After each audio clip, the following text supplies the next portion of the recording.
ಲಾ student ತಿಳಿದಿರಬೇಕಾದ ಕೆಲವು ಶಬ್ದಗಳ ಅರ್ಥ. ಜಾಮೀನು, ಇಂಗ್ಲಿಷ್ನಲ್ಲಿ ಬೇಲ್.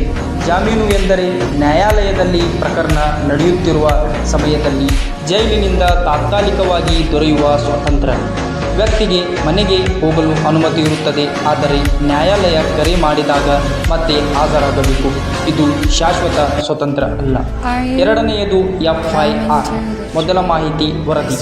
FIR ಎಂದರೆ ಅಪರಾಧದ ಬಗ್ಗೆ ಪೊಲೀಸರಿಗೆ ನೀಡುವ ಮೊದಲ ದೂರು. ಇದು ಅಧಿಕೃತವಾಗಿ ಕ್ರಿಮಿನಲ್ ತನಿಖೆಯನ್ನು ಪ್ರಾರಂಭಿಸುತ್ತದೆ. FIR ಇಲ್ಲದೆ ಸಾಮಾನ್ಯವಾಗಿ ಪೊಲೀಸರು ಕಾಗ್ನಿಸಬಲ್ ಆಫೆನ್ಸಸ್, ಗಂಭೀರ ಅಪರಾಧಗಳಲ್ಲಿ ಗಂಭೀರ ತನಿಖೆಯನ್ನು ಆರಂಭಿಸಲು ಸಾಧ್ಯವಾಗುವುದಿಲ್ಲ. ಮೂರನೆಯದು ಮೆನ್ಸ್ ರಿಯಾ, ಅಪರಾಧ ಮನಸ್ಸು. ಮೆನ್ಸ್ ರಿಯಾ ಎಂದರೆ ದೋಷಪೂರ್ಣ ಮನಸ್ಸು, ಗಿಲ್ಟಿ ಮೈಂಡ್ ಎಂಬ ಅರ್ಥವನ್ನು ನೀಡುತ್ತದೆ. ಇದು ಅಪರಾಧದ ಹಿಂದೆ ಇರುವ ಉದ್ದೇಶವನ್ನು ತೋರಿಸುತ್ತದೆ. ಕಾನೂನು ನೀವು ಏನು ಮಾಡಿದ್ದೀರಿ ಎಂಬುದನ್ನು ಮಾತ್ರ ನೋಡುವುದಿಲ್ಲ, ಅದನ್ನು ಮಾಡುವಾಗ ನೀವು ಏನು ಯೋಚಿಸಿದ್ದೀರಿ ಎಂಬುದನ್ನು ಗಮನಿಸುತ್ತದೆ.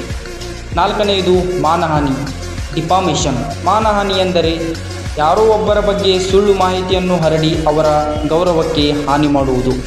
ನೀವು ತಿಳಿದಿದ್ದರೂ ಸುಳ್ಳು ಸುದ್ದಿಗಳನ್ನು ಹರಡಿ ಸಮಾಜದಲ್ಲಿ ಯಾರೋ ಒಬ್ಬರ ಹೆಸರು ಕೆಡಿಸಿದರೆ ಅದು ಅಪರಾಧವಾಗಬಹುದು ಅಥವಾ ನಾಗರಿಕ ತಪ್ಪು, ಸಿವಿಲ್ ರಾಂಗ್ ಆಗುತ್ತದೆ. ಐದನೆಯದು ಬಂಧನ, ಅರೆಸ್ಟ್. ಬಂಧನ ಎಂದರೆ ಒಬ್ಬ ವ್ಯಕ್ತಿ ತಪ್ಪು ಮಾಡಿದ್ದಾನೆ ಎಂದು ಅನುಮಾನಿಸಿ ಪೊಲೀಸರು ಅವರನ್ನು ತಮ್ಮ ವಶಕ್ಕೆ ತೆಗೆದುಕೊಳ್ಳುವುದು. ಇದರಿಂದ ಆ ವ್ಯಕ್ತಿ ತಪ್ಪಿತಸ್ಥ ಎಂದು ಅರ್ಥವಾಗುವುದಿಲ್ಲ, ಅದರ ಅರ್ಥ ಕೇವಲ ಪ್ರಕರಣದ ಬಗ್ಗೆ ಪರಿಶೀಲನೆ ನಡೆಯುತ್ತಿದೆ ಎಂಬುದಷ್ಟೇ.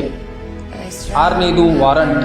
ವಾರಂಟ್ ಎಂದರೆ ನ್ಯಾಯಾಲಯದಿಂದ ನೀಡುವ ಒಂದು ಅಧಿಕೃತ ಪತ್ರ. ಇದು ಪೊಲೀಸರಿಗೆ ಯಾರನ್ನಾದರೂ ಬಂಧಿಸಲು ಅಥವಾ ಯಾವುದಾದರೂ ಸ್ಥಳವನ್ನು ಶೋಧಿಸಲು ಅನುಮತಿ ನೀಡುತ್ತದೆ. ಏಳನೆಯದು ಸಾಕ್ಷಿ, ಎವಿಡೆನ್ಸ್. ಸಾಕ್ಷಿ ಎಂದರೆ ಪ್ರಮಾಣ ಅಥವಾ ಪುರಾವೆ. ಇದು ಫೋಟೋ, ವಿಡಿಯೋ, ದಾಖಲೆ ಅಥವಾ ಘಟನೆ ನೋಡಿದ ವ್ಯಕ್ತಿಗಳ ಹೇಳಿಕೆಗಳಾಗಿರಬಹುದು. ಸಾಕ್ಷಿಯು ಸತ್ಯ ಏನು ಎಂಬುದನ್ನು ನ್ಯಾಯಾಧೀಶರಿಗೆ ತಿಳಿಯಲು ಸಹಾಯ ಮಾಡುತ್ತದೆ. ಎಂಟನೆಯದು ಆರೋಪಿ, ಅಕ್ಯೂಸ್ಡ್. ಆರೋಪಿ ಎಂದರೆ ಅಪರಾಧ ಮಾಡಿದ್ದಾನೆ ಎಂದು ಆರೋಪಿಸಲ್ಪಟ್ಟ ವ್ಯಕ್ತಿ.